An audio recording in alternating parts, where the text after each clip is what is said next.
Hi, my name is Matt Ackerson. I'm the founder of SaberBlast.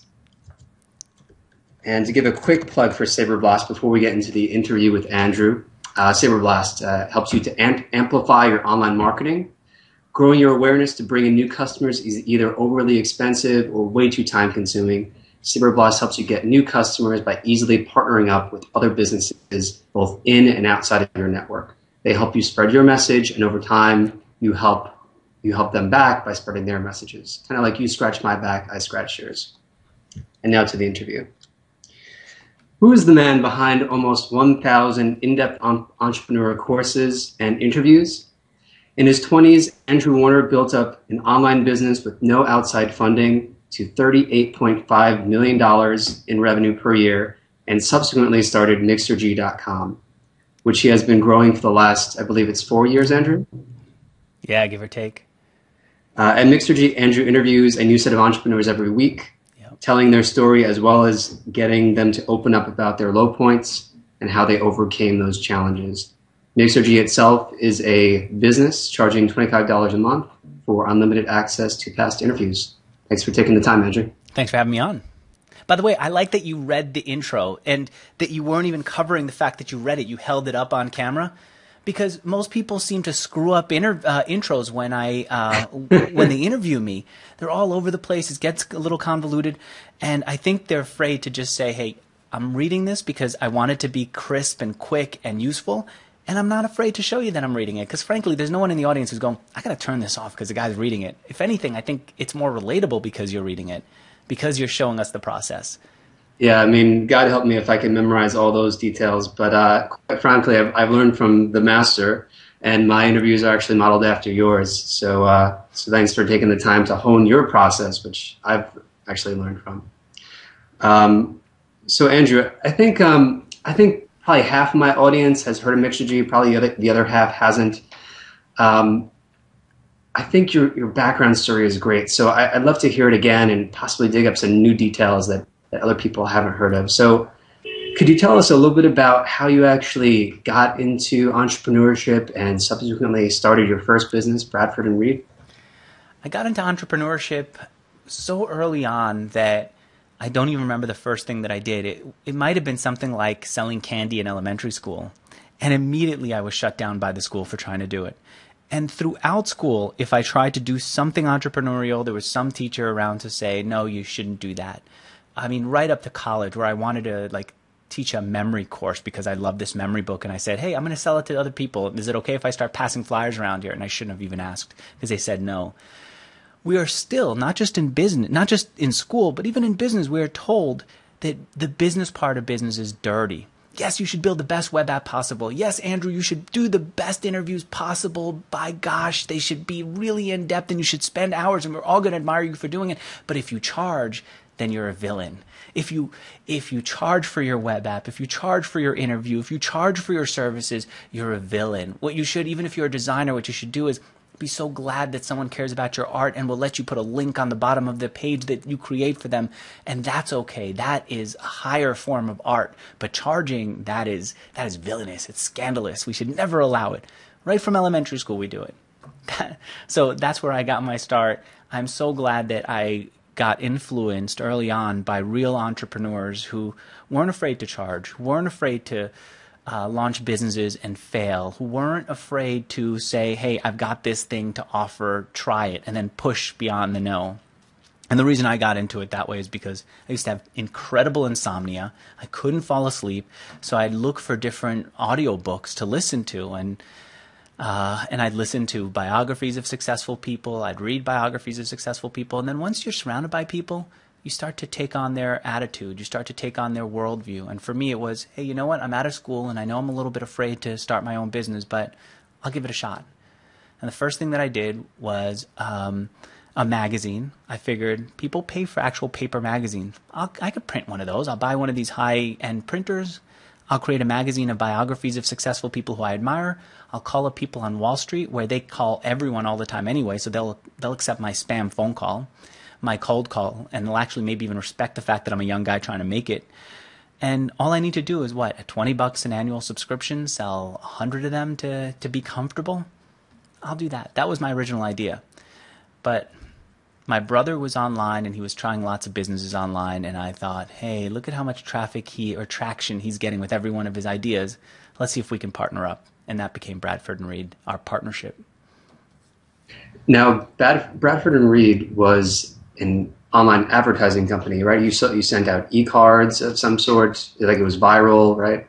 It was, you know what? It was a collection of different things that we just thought would be fun to do and would make it big. So it did everything from publish email newsletters with trivia a day, joke a day, quote a day, that kind of thing, to creating greeting cards, which was our biggest product, to even doing the world's first $1 billion jackpot, which was a so-so effort. But it got us a lot of press and a lot of members, and it was worth experimenting. Unfortunately, it cost a lot of money to put on too. Stepping back for just a moment, you mentioned that like from a young age, we're often taught that like selling is bad, business is kind of evil. There's all these, you hear all these corporate stories in the news, and it's so much of it is frowned upon, and starting a business is risky. Why do you think that is? I think entrepreneurs are really the heroes of our society. What do you think? I think, you know what? I don't know. I think maybe they just don't understand it. Maybe they're afraid of it. Maybe people feel that there's a zero-sum game in the world, that if this guy's trying to charge, then someone has to pay, and that means he's going to have, the other person's not going to have, and that's a bad setup. We can't allow that imbalance to happen on our watch. That imbalance can't be so arbitrary as to reward the person who happened to have something that other people happen to want. I think that's where it is, but I don't know. It could also be, I'm looking back in my own life and thinking, when was I most resentful of other people? And it was when things weren't going right for me.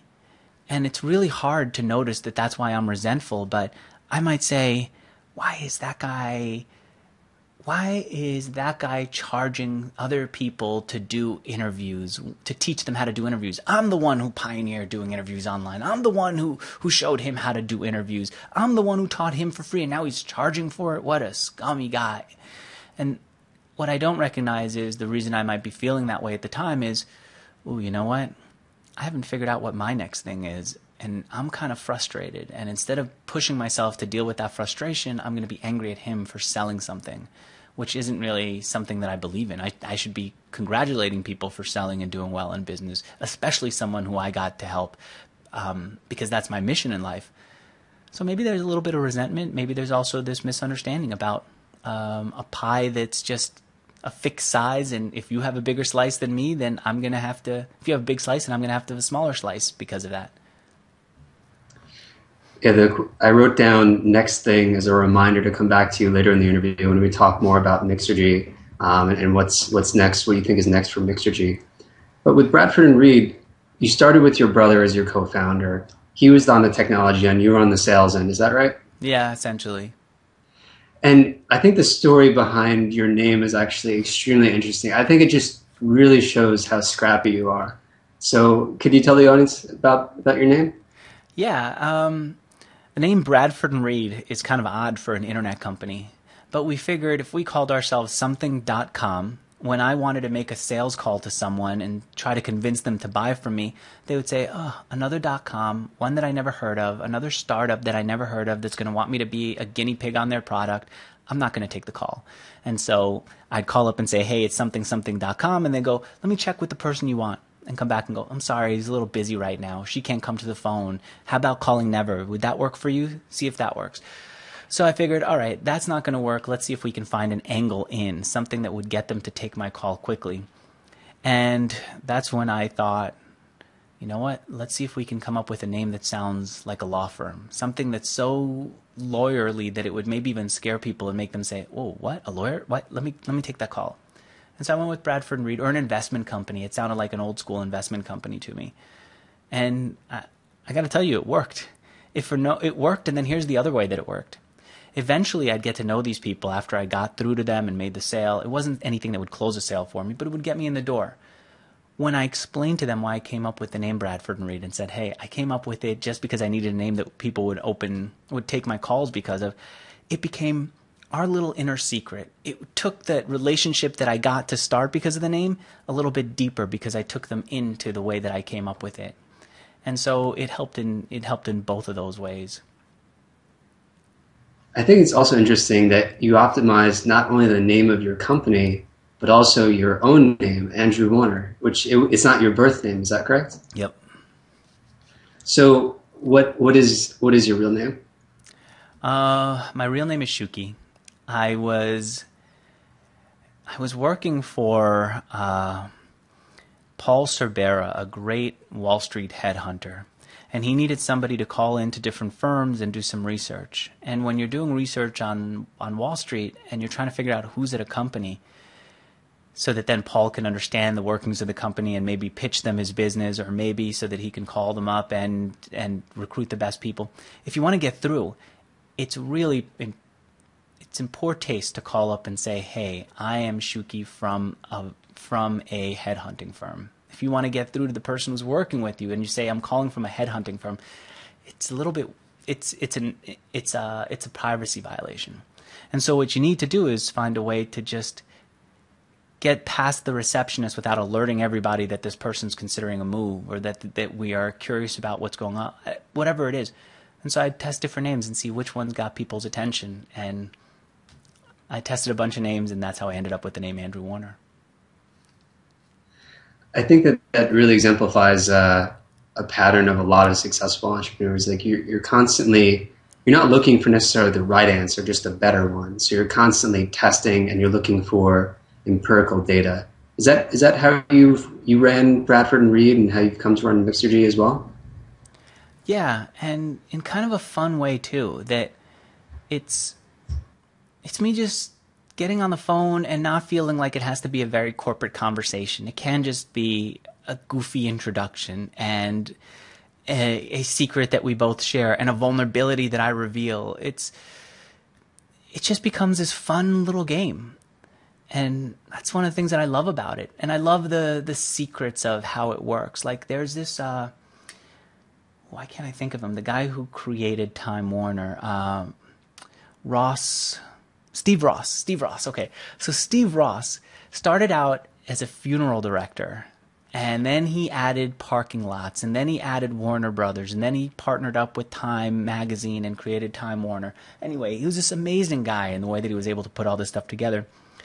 But these fun aspects of the way that he communicated how bigger than life he was in a Hollywood world. For example, if you went to casino with him, you might watch him a few minutes after entering just bump right back into you with an arm full of poker chips or full of chips from the tables.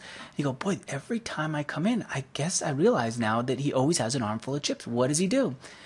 I remember reading a biography about him where the author said, you know what he did is he went and bought a bunch of chips. He wasn't playing at the table like crazy. He would go and just get a bunch of chips when you weren't looking, and then he'd have an armful of chips, and then he looked like a winner. And then when you wanted to sit and do business with him, he felt like, I want to do business with this kind of a winner.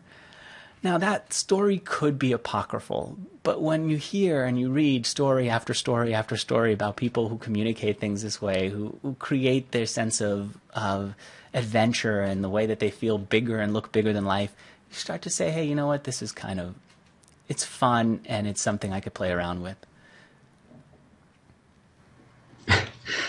That's awesome. Moving forward with your story, so I was talking to an entrepreneur earlier today, and they just got seed funding, and I was telling about Mixergy and a little bit about you and how I was going to be interviewing you today. And I said, yeah, Andrew built up this company before Mixergy to, almost $40 million in revenue. And he was like, wow. And I was like, yeah, wow. Because you didn't take any outside funding for that. I mean, you were completely bootstrapped. So how the heck did you accomplish that? That's an enormous feat. I mean, most people would think that in this day and age, I need venture capital to get anywhere near something like that in that amount of time. My brother and I wanted to build a machine that eats quarters and shits dollars. The the thing that we saw was we were just constantly trying to make things work, and we were struggling and earning basically less than minimum wage when you took all the money that we earned and divided it by the hours that we were working. And we said, who's doing it right? What's working? And we kept experimenting with what other people were doing, making our own versions of it. That's how we even got into greeting cards. Something that I happened to read in Business Week triggered an idea that became the greeting card business. But one thing that we saw that we liked was this guy had a machine. He had a page full of check boxes for different newsletters that you could subscribe to, and an email address on the bottom. And he said to anyone who wanted their checkbox on the site, give me $0.25 and I'll put your checkbox on my site. And when someone checks the box and says they want to sign up to your newsletter, then you'll give me $0.25 and I'll give you their contact information so you can add them to the newsletter. So he got a bunch of people to do that on his page. $0.25 a piece. If you get 4, you get $1. If you get 8, you get $2. You get the way this works. And then he went out and found affiliates, and he said, guys, I will pay you 25 cents if you get someone to come to this page and accept at least one of my offers. All right? So now he's paying someone $0.25 to accept at least one of the offers. As soon as he gets one of the offers checked off, he collects $0.25 from the advertiser. If he gets 2 checked off, then he gets 2 quarters, which means that he's earned 100% on his expense, and so on and so forth. And this was his model. That's what worked. And we said, look at this guy. He's got a machine. All he has to do now, he knows how much he can afford to pay per person. He just has to get more people at the top of his funnel to want to send him traffic, and more people to add checkboxes. But even if he doesn't add more checkboxes, if he gets more people at the top, he's got a machine that will produce money. You just put traffic at the top and money comes out at the bottom. And that's what we tried to do. And what we discovered worked well for us was we created a Telefriend form where anyone who wanted to make their page shareable could use our form. And all they had to do was put a little bit of code on their site. And if someone saw their page and said, hey, you know what, I like it, I will email this to my friends. They just click the button that we created for this person. They click the button, and then they saw a box that said, the email address of the person you want to send this page to, enter it here. Enter your email address here. And by the way, would you also like to take a subscription to one of these different newsletters? And every time someone said yes to those newsletters, we got paid. I forget what it was. Let's suppose it was $0.25. It was actually more than $0.25. And so we now had this Telefriend form, and we could afford to go out to different websites and say, we'll pay you money if you send traffic to it. What sort of advertisers do you work with? Any really big name brands that the audience would recognize? The biggest one was Sony. And I remember the first check that I got from Sony. I still probably even have a copy of it. It was $7,500. And it was so much money for me because at the time I was selling ads in the newsletters for something like maybe $40 a pop. And then $7,500 from Sony. I kept it out. I wanted to show it to the first person who I hired on a part-time basis so she can see we are legit. We got real money coming in from a real company.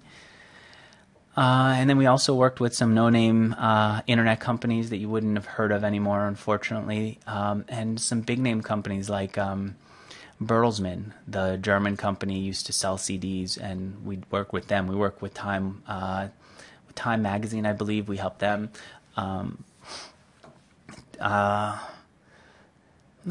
We work with so many different companies because once we worked on an affiliate basis, on a commission basis, all we had to do was convince someone to try us out, and they don't have to pay unless we got them results. Now, you mentioned in the sort of pre-interview that we did that you actually wanted to take investment for Bradford and Reed. Is that like what's the story behind that?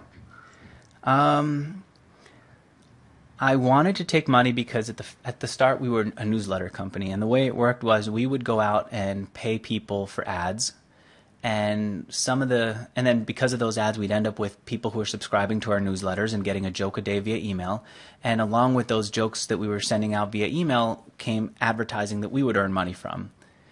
So basically I'd buy an ad for, let's say, $100, and I'd end up with, let's say, 1,000 new subscribers on my mailing list. And now I have to earn back the $100, but I have 1,000 subscribers. So I would sell an ad in there at maybe $1 per day, and it would take me 100 days to make my money back. So I had this little tiny machine that worked. I needed somebody to invest money in it and make it grow. Just give me some cash so I can go out and buy more ads that would give me more subscribers, and then over time I'll make that money back from advertising. And so all those people who believed in me growing up, I went back to them and I said, hey, you know how you kept believing in me? And you kept saying I was going to go somewhere? I'm almost there. I'm looking for someone to invest in this business idea. And no one said yes. And so I went and I got a copy of The Dummy's Guide to Raising Money. And I did everything they said in there, and didn't work. I created a business plan. Were you looking for equity, or were you doing debt-based investment or equity? Equity. Okay. They were giving away what I thought was pretty decent equity, but no one was interested. And that was okay. It was okay. It meant that we were forced to make our machine profitable faster. And so if I couldn't get people if I couldn't wait 100 days to make my money back, for example, I had to find a way to make my money back right away. And the way we found to make the money back right away was to say, hey, when you come to sign up to our newsletter, would you also be interested in signing up to one of these other newsletters? And when you did, I made my money right away. So is that the business model for Bradford & Reed? You built one machine and then you just expanded it horizontally to many machines? Yes and no. So we did create other machines, but what we also did was we said, we have this big audience of millions of people. We got to 20 million people on this list, unique. Maybe it was 30 if you include dupes of someone who signed up to trivia and also Word a Day mailing list. And we said, well, we have this big audience. Let's create products that are knockoffs of what we see that's successful out there, and we'll just send traffic to them and we'll make them work. And it didn't really work out that way. Some things did, most things didn't. Like, for example, we saw that, who was it? It was Hot or Not was out there. And so I even interviewed James, the founder of Hot or Not. I don't know if I told him about this, but we did our own version of Hot or Not. But advertising was a really poor way to monetize, and we couldn't really ever get to the dating version of the site because that just would take too long to build, and so it was just languishing. But that's the kind of thing that we were doing. We were saying, what works out there? How do we bring it to our audience? We don't even need to buy ads. We already have our own in-house ads. We'll just tell our people about it, and it'll be successful. And it wasn't always successful. What was one of the low points when you were building this company? Because I've listened to a lot of past interviews where you told this story before, so I'm very familiar with it. But it sounded like you were working a lot, and that also contributed to how the company stopped operations. I mean, it was successful, but what was one of your low points? One of the points that I keep thinking about when I ask other people about their low points, and I say, can I even think of mine? I go, oh yeah. The one that was when I was still working from home I had a different room as an office, and it was so low. I remember going and just being frustrated with this phone call, hanging up the phone, going into the bedroom, and in the middle of the day just falling face first into the pillow and feeling like, all right, I'm just nobody, no one cares, it's not working.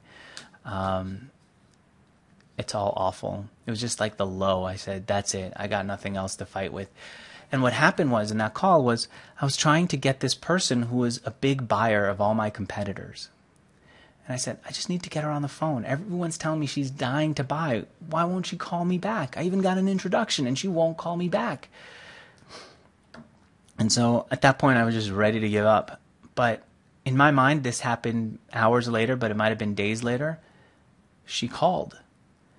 And she went from ignoring me for weeks, where I called every day and left voicemail and did the whole Bradford & Reed thing, and nothing worked, to suddenly she called back. And she bought.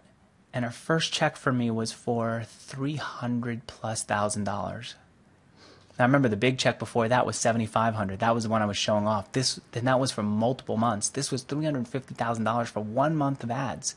Wow. It was so much money that I was actually, after I made the sale, I got nervous because we were down to almost no money in the bank, and I said, if they don't pay, I'm done. And I remember calling.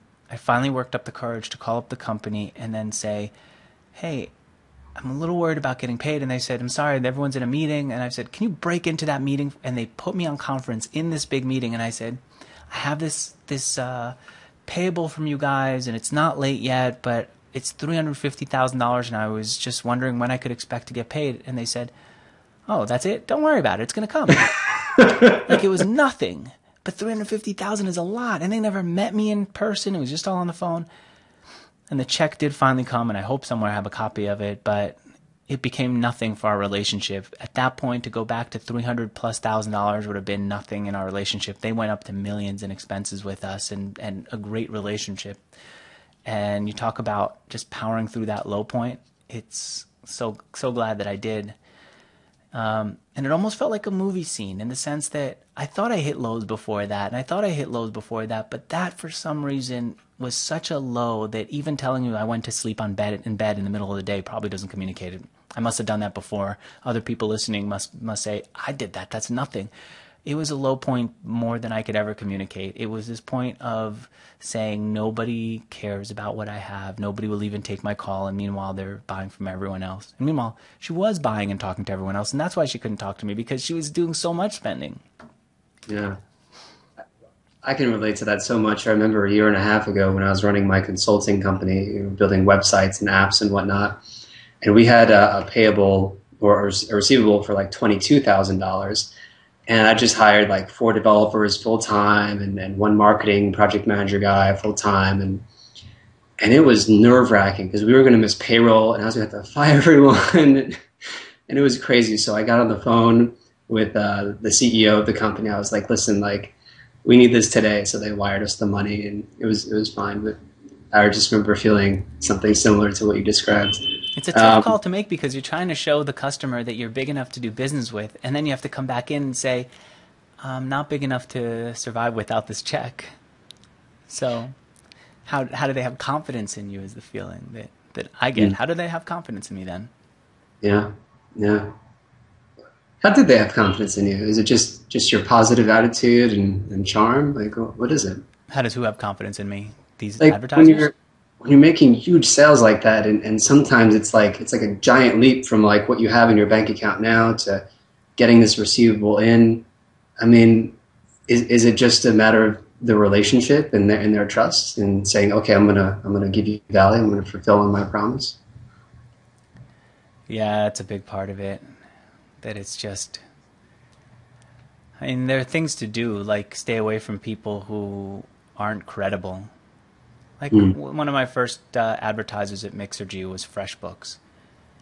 There was no way that FreshBooks was going to jerk anyone around. They just have too much credibility in the space. They have too much of a reputation, too much to lose. It's just, you work with them and you understand if something goes wrong, I could give them the benefit of the doubt.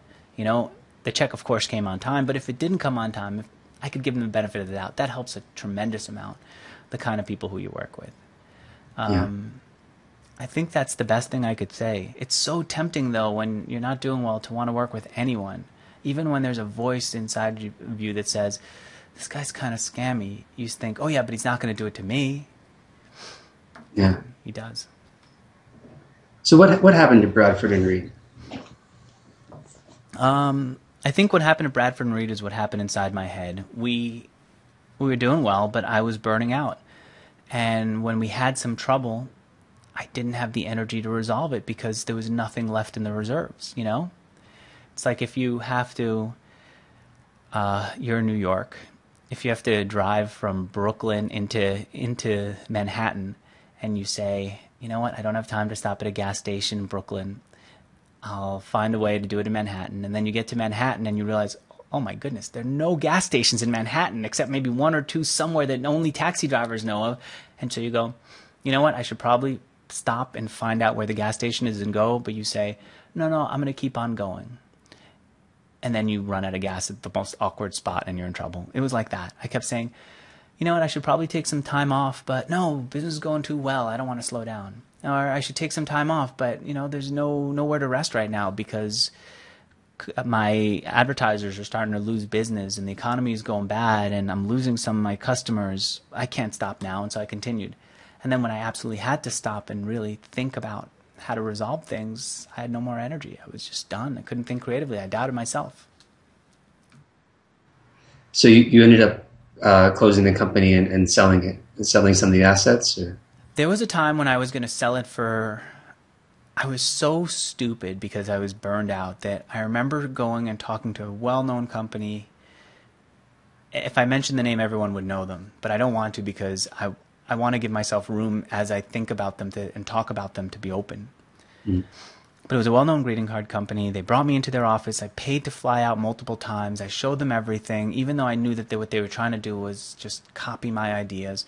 And they eventually did, and it didn't work for them. But I just kept telling them everything and trying to make this deal. And then finally they said, okay, we're going to buy you. But here's how we're going to buy you. And they told me, and I go, okay, I'm going to take this back to my brother. And I took it back to my brother, and I said, all right, I think we have our exit. We can go and take a break. We're good. How much was it? At this, and he goes, wait a minute. Do you see what they're doing? They're telling us that they're going to buy us with our own cash and then keep the cash that we have.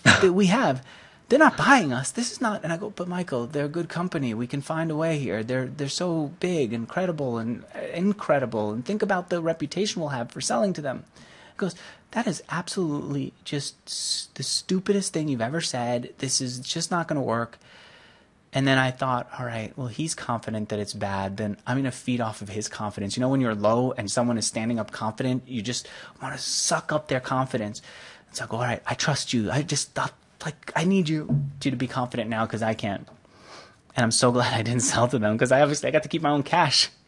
You know, what the hell was I thinking? What I was thinking was, I'm no good. I'm a failure as a business person. I don't have the energy, and now I'm never going to get a chance to take a break because the business rests on my shoulders and all these people counting on me, and I goofed up over here. And what if I would have sold my company for $100 million or someone made me that offer? And all this stuff is what was drowning out what I should have really been thinking of, which is, dude, just find a way to take a break and then you'll come back. So that's a good transition to talking about Mixergy now.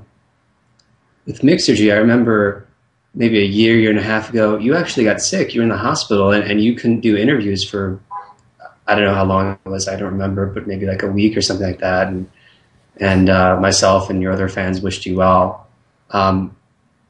Was that also because you were just you were kind of running on E and you were just pushing it hard, or? No, that was just a crazy stomach issue. Oh, okay. I mean, I've learned what works for me, I don't want to say this for everyone, but I've learned to take time off. That was a crazy stomach issue that the doctors never even figured out what it was. They were saying it was, what's that thing? I forget the name of the disease, but then they couldn't find that it was there, and they kept taking me in for tests even after I got let out of the hospital. It was a big letdown that I got that sick, but I'm glad that it wasn't anything that changes my life in any way. But what was I going to say about that? That something about balance or work-life balance. That I did get balance. And the reason that I could do okay now is because I have that balance. Because there are times when I'm not good on camera. I mean, everything from, if you watch my interviews, see part of my hair just goes up this way and another goes that way. And I go, I don't look good on camera and I don't want to look good on camera. There are times when I just get caught up in my own sentences and I don't know how to get out of it and explain to people what I said, but I feel like I've spent so much time trying to communicate this thought that I can't back out of it, that I have to explain it, so I keep on talking, and then I could imagine people going, who is this idiot? Or I ask someone, so why did you sell your company? And they go, I didn't sell my company. I've been running this thing for 5 years. What do you, I haven't asked anything that dopey, but I ask dopey questions and I want to doubt myself, and if I doubt myself, then I do a poor job. And then if I do a poor job, then I doubt myself and I do a poor, it's like this downward spiral that's just awful. But what happens now is I go home and I have a good relationship with Olivia. And so I feel like, things are good. And I take time to read something that I love and I go, boy, I read a lot, I'm a good reader, goofy, but you know what? I'm kind of proud that I actually stick with books. And then the next day I will run into work, which will be 6 miles. And I'll go, I can't believe I just ran 6 miles. I never used to be a runner. Or maybe I just be on the runner high, the runner satisfaction. I'll be on that. And then I get into work and I go, what was I upset about yesterday? I want to just journal this. But I forgot because I'm so psyched about how things are going. So that helps the balance. And then I've also learned to meditate and push out or not give room in my head for those negative thoughts, and do make room in my head for the true thoughts, the real positive ones. Like, audience kind of wants me to screw up. If I really did screw up and I didn't, but like if I go now through a period of, you really screwed that interview up, I have this process that I go through that just happens naturally now, which is I don't give that much time. I've learned to just let that go. And I do learn to say things like, what do I want out of this? Well, I want to learn how I'm about to do an interview with someone. I'm a little nervous. What I want to know is, how do you succeed in business, or how do you make a sale when you're feeling like a failure? So let's ask that. What do I want to know? Well, what do I want to say to the audience? Well, I'm not sure. Why don't I just talk about that? And so I give myself room to say, what do I really want? What do I really stand for? Well, I really stand for making mistakes in public, for reading my notes on camera and saying that's what I'm doing, if that's what I need to do in order to get this done. And so I'll say that. And so I don't give time to the negative thoughts. I do give time to the thoughts that really are true and empowering. And then the last thing I do is I question those negative thoughts. Like, my head will go through all these disaster scenarios that I never stop and think about. And I say, no, you stop and you think about it. What are you really worried about will happen here? Well, if I'm coming here, I might have been nervous about doing this interview, but I wouldn't sit and think about it. I said, what would happen? Oh yeah, you're worried that Matt is gonna catch you and do something like sneaky and bring you down. I go, really? Can I be brought down by one interview? No. Is Matt really gonna question me in a way that's harsh? And no, I've known Matt for a long time. He's a friend. The reason I'm stopping here and doing this is because he's a friend. So it's okay. And let's suppose that he does do this, or that you screw up and you say something goofy. What would happen then? Well, then you can talk about it. Now you've got some failure that will make people understand that you're human. And then when you talk to someone, they won't say, oh, he doesn't understand my problems. They could say, well, here's one of my problems. And then they'll understand that I do get their problems, and we can work through it together. So I just question them. And sometimes I come up with really good responses for it that are very empowering, that help me the next time. And other times I just have just questioned them and will realize that they were never big in the first place, that it just wasn't anything. I mean, I think it's a really good strategy. I mean, I think for any startup or anyone who runs a business that's growing or wants to grow, like, things always seem to be falling apart. So just kind of like challenging your own thoughts, getting to that habit seems like a pretty good tactic. And maybe it's just me, but I got to tell you, Matt, I feel like in my life, everything is always falling apart in some way. And maybe I'm crazy, or maybe people think I'm heartless for not obsessing on it, but like, yesterday's run was really tough into work. And so I felt like, well, I've been running for so long. Why is that a tough run? This morning I cycled, and I think, why can't I just run in? Why do I have to cycle in? Couldn't I get it together to run? Why? So there are all these different things that could be falling apart. And what I found is that it's just the way that I think about it that decides it. Because when I first started running, if I had a bad run, I would stop and say, I would literally stop. And then I would walk, because I couldn't hold the thought and keep running for some reason at the same time. Maybe it was so overpoweringly negative that I couldn't keep running. But I would stop and I'd go, why'd you even start running? I mean, look at your body. You're not tall enough to run. You're not short enough to run. I mean, it would be one or the other. You weren't in high school the guy who even knew how to run. Did you even watch a run on TV? Like, how can you run when you've never even seen someone run a race on? You're not even interested in this. Or, my body's really breaking down. This wasn't for me. That's what would happen.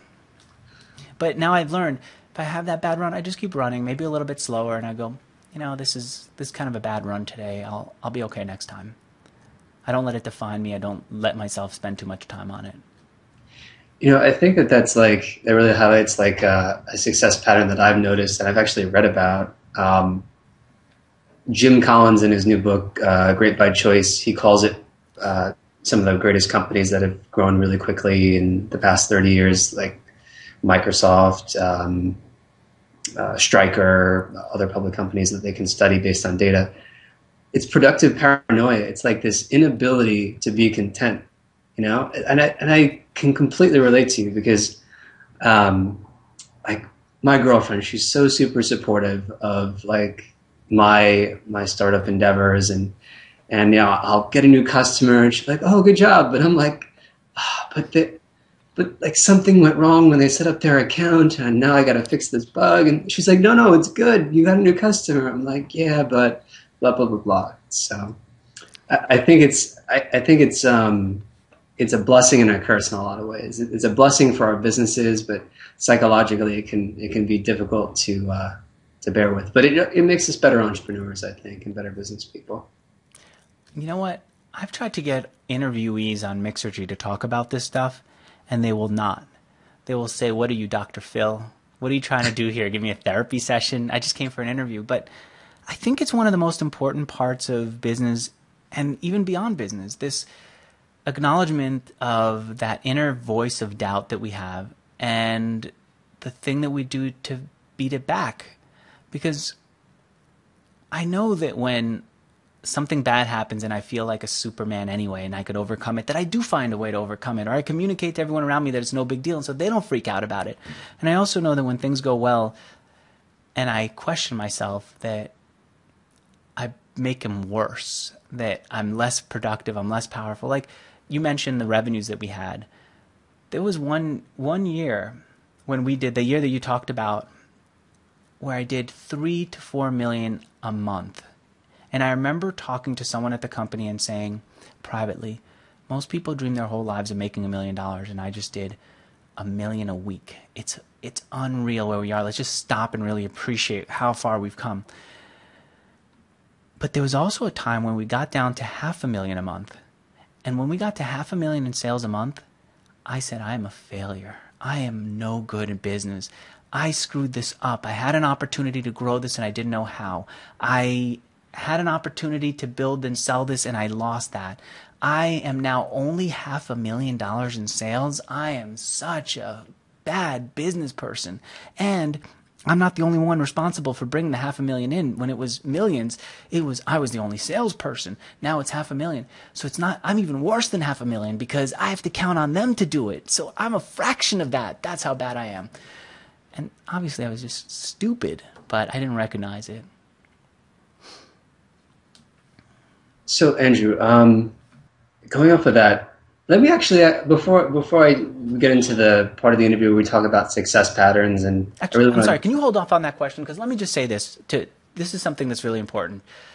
You won't forget, and you won't be upset that I'm interrupting here. No, Okay. Go ahead. I don't know that people can relate to the story that I just told, but I think if I explain this right, they will relate and understand. If I show them how I came to this realization that these voices were going on in my head, that they might be able to identify it in themselves.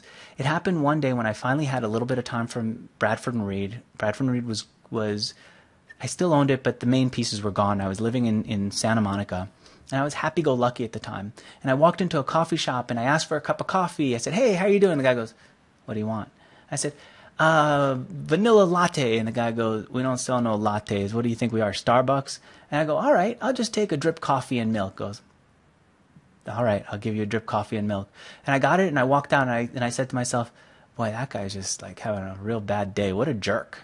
And I thought, why did I think he's a jerk? There was a time when if I walked in and he said that to me, I would think, why am I so stupid that I don't know that they don't sell vanilla latte? That's not a cool thing for them to sell. Or why am I so whatever? And I thought, same thing him. He's the same person. It's my perception of him that changes.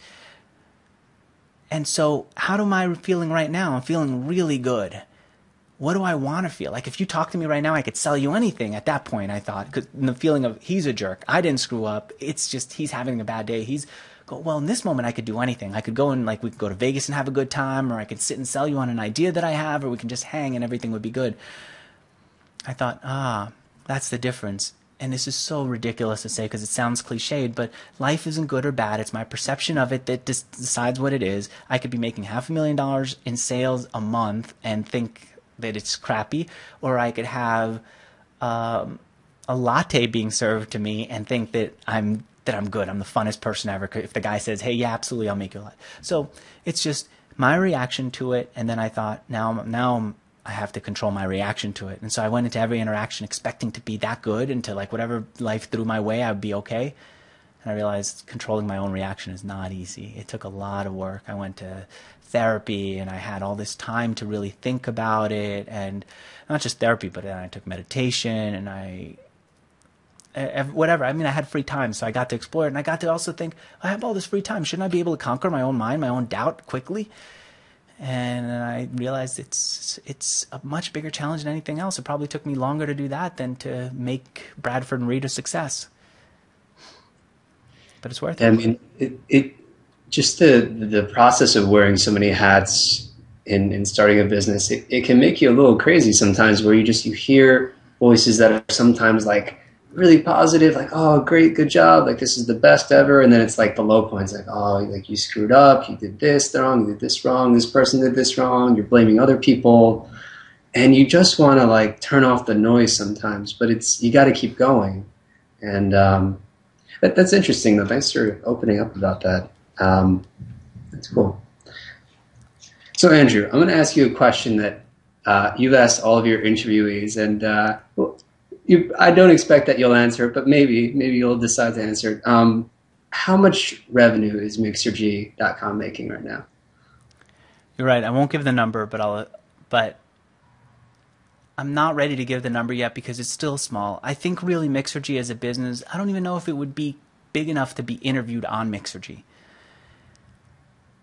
But the reason that I'm not ready to share it is the same reason that I tell early entrepreneurs, unless it's part of your strategy to let people follow along with your journey as you make your business grow and that's your thing, just don't share those numbers.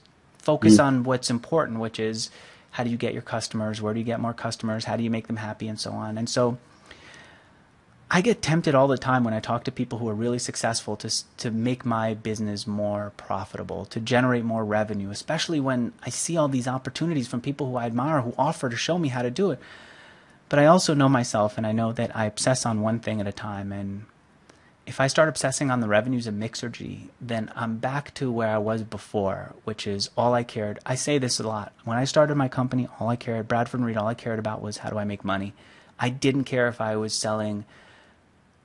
I might have even been willing to sell drugs if that's what it took. And maybe I was too much of a wuss for that. But I was going to do whatever it took to bring the money in. And I think it's okay to do it at that stage because I was really suffering financially.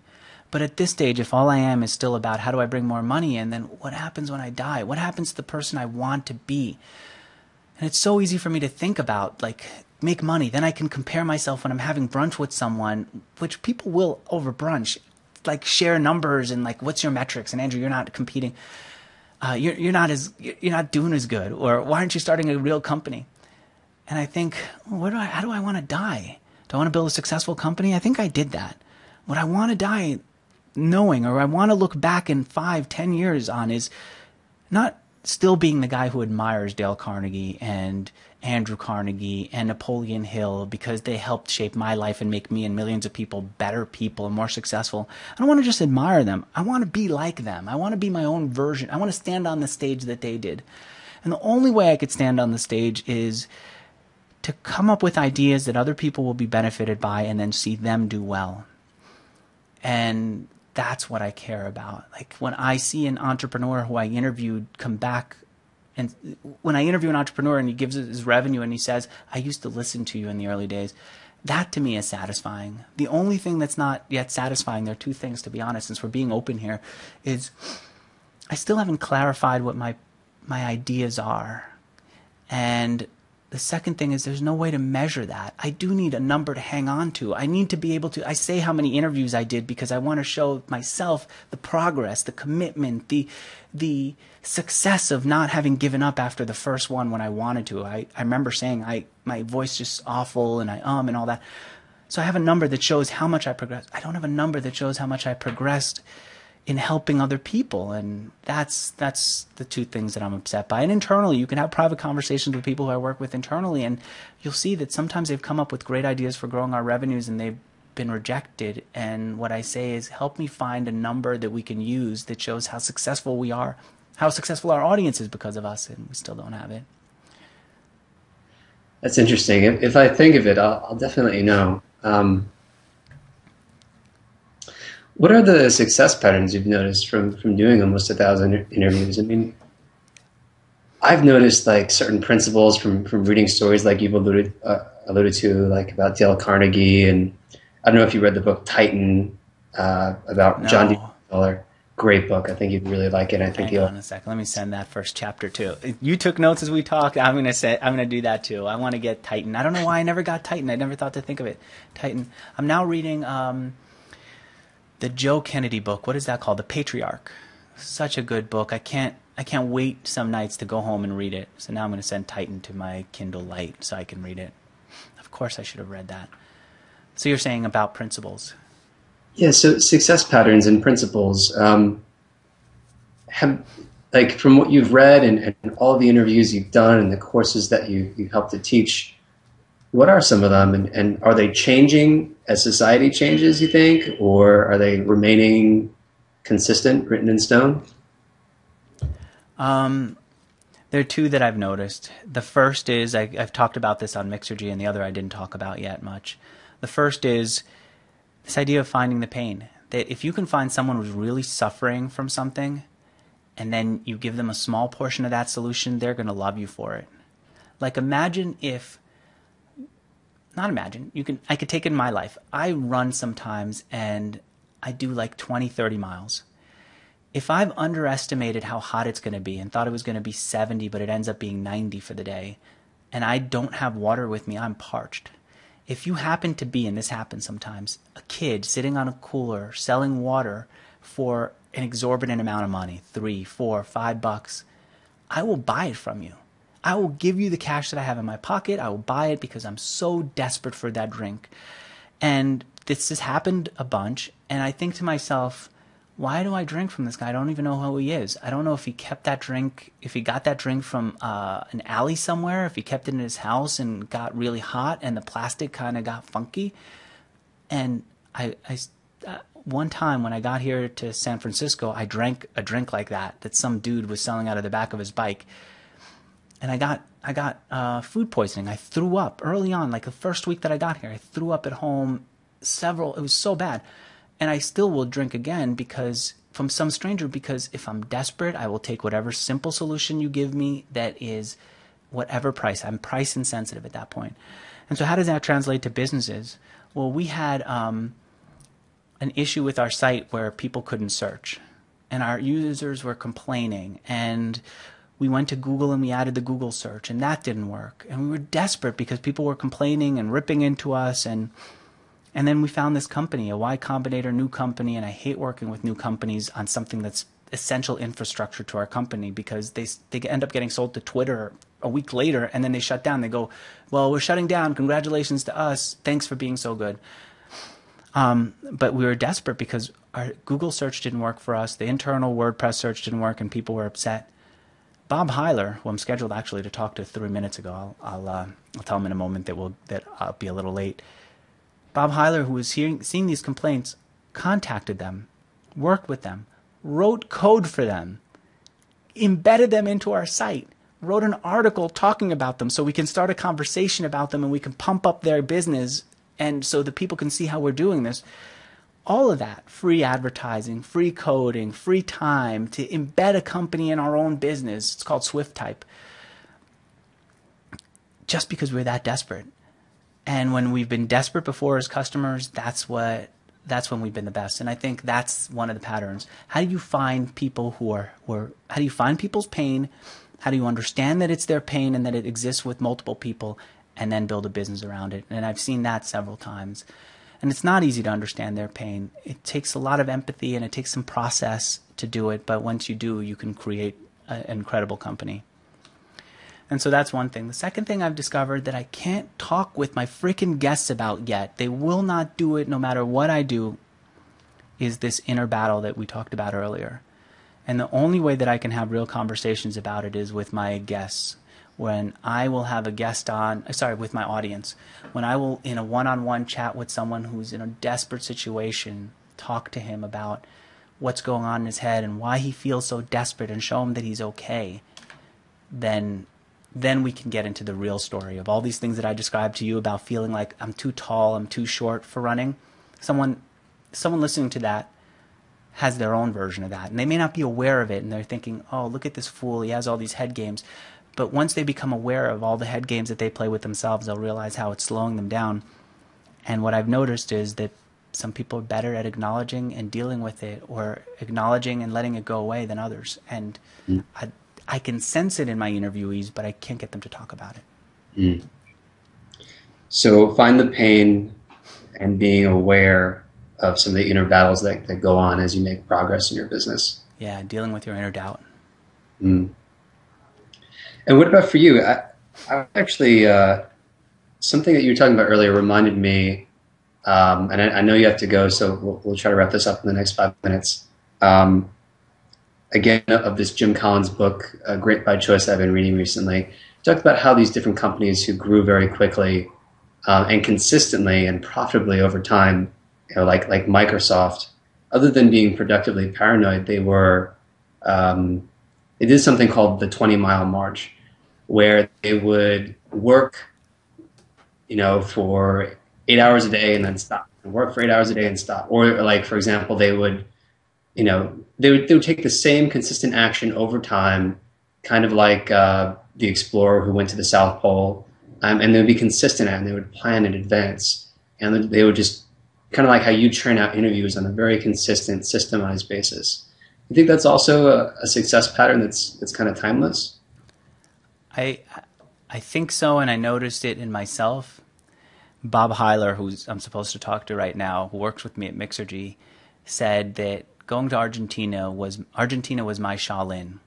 That I went to Argentina just like a Buddhist karate master might go to Shaolin, and just trained every day. And in Argentina, there weren't all the usual daily distractions for me. All I could do was go to my office and do my interview and find the next guest and convince them to do the next one and convince myself to do the next one and figure out the technology of it and see what works and what was superfluous. What worked was just posting the interview. Editing it was superfluous. No one needed it, and it took up more time than even recording the interview. What worked was doing a certain amount of research, but not more research, because you do too much research and suddenly you're overthinking it. The guest, you're answering. I found myself answering his questions, and so the confidence to stop at a certain point and say, I know it, I know enough, and the hard work to say, I'm gonna do a little bit of work and prep for it. So yeah, finding that Shaolin, going into the basement. There was a guest who I interviewed. What was his name? Who, if you look back on the interview, he was smiling, and if you were to listen to it on mute, you'd think, boy, this guy's telling me about how he sold his company. But his big smile didn't come when he talked about how he sold his company. He talked about his big setback. And in that big setback, he went to the basement, the cheapest place he could find, and he worked, and there was nothing else to do but just work on getting his software better and better and better. And then he sold it to Rackspace. Why am I blanking on his name? But he went to the basement, and you see this several times. Drew Houston, the founder of Dropbox, I think, told me that he had a company before that didn't work. He decided he was going to study. He went to the basement, which I think in his case was a dorm room, and he just read all the business books he could. He just went in and focused until he got it, until he understood it. And so, yeah, it's find your Shaolin or your basement. Wow. Okay. I have one final question. First, I'm going to give a quick plug for SaberBlast, the sponsor of the interview. With SaberBlast, we launched about 2 weeks ago today. We were published in Forbes and TechCrunch. Again, SaberBlast helps you to amplify your online marketing, especially if you're a small business or a startup and you don't have a lot of distribution yet. You can team up with other people who are in a similar market to you, other businesses who are in a similar market to you, and really leverage each other's distribution to reach and attract new customers. What do you mean? If I find another interview company like mine, how are they going to promote me? What kind of promotion are they going to give me? So you probably wouldn't want to, like in your case, you probably wouldn't want to go after, you wouldn't want to team up with competitors. You'd want to team up with people who have the same audience as you, like young entrepreneurs in the age range of, maybe 20 to 50. So you probably want to form alliances with some of your marketing alliances with your interviewees, as just maybe some other startup blogs. And what kind of promotion would they give me? Just trading retweets, trading reshares and likes on Facebook, and really just kind of boosting each other's traffic. Gotcha. Cool. What's the URL? Saberblast.com. Thanks for reminding me.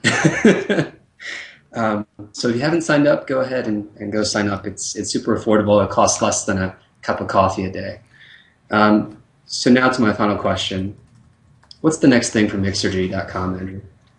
Right now, I'm actually a member of the test mastermind group that Javier put together. Is that the future? What are you thinking? I think so. I think I've been asked for communities now more than anything else. Javier is trying one with you.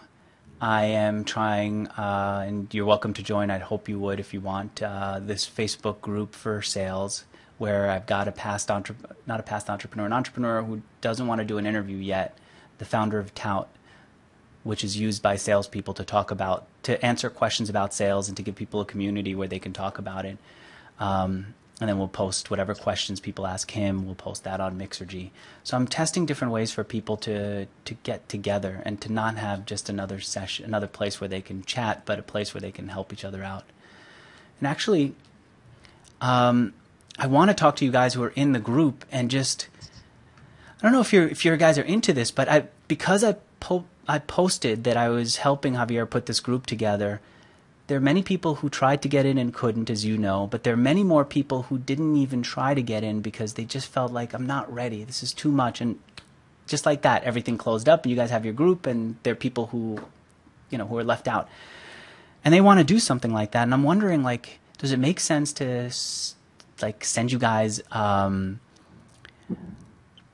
some email every other week and say, what was most useful about this group? What sucked about this group or this meeting the latest meeting that you guys had? And what advice would you give other people who are setting up a meeting like this? And maybe collect those from you guys over a period of a couple of maybe 3 months, and then share that with whoever creates the next group so that they could learn from you. And then if these groups work, then continue with them.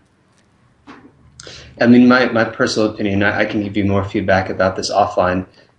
I think that the community aspect is incredibly powerful for Mixergy. I think that anything where it involves mentors, mentees, or just people who are on a similar level, some a little higher than others, the ones that are higher kind of pulling up the people who are not as high as them, so to speak.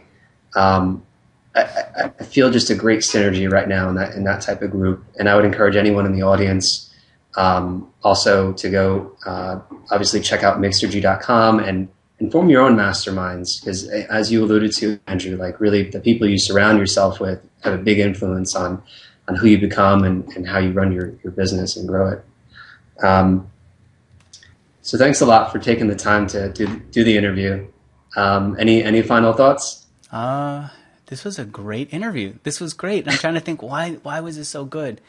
And I think it's because of our relationship. I just felt like I was just chatting with a friend, and I didn't question myself as much, and I didn't I don't know.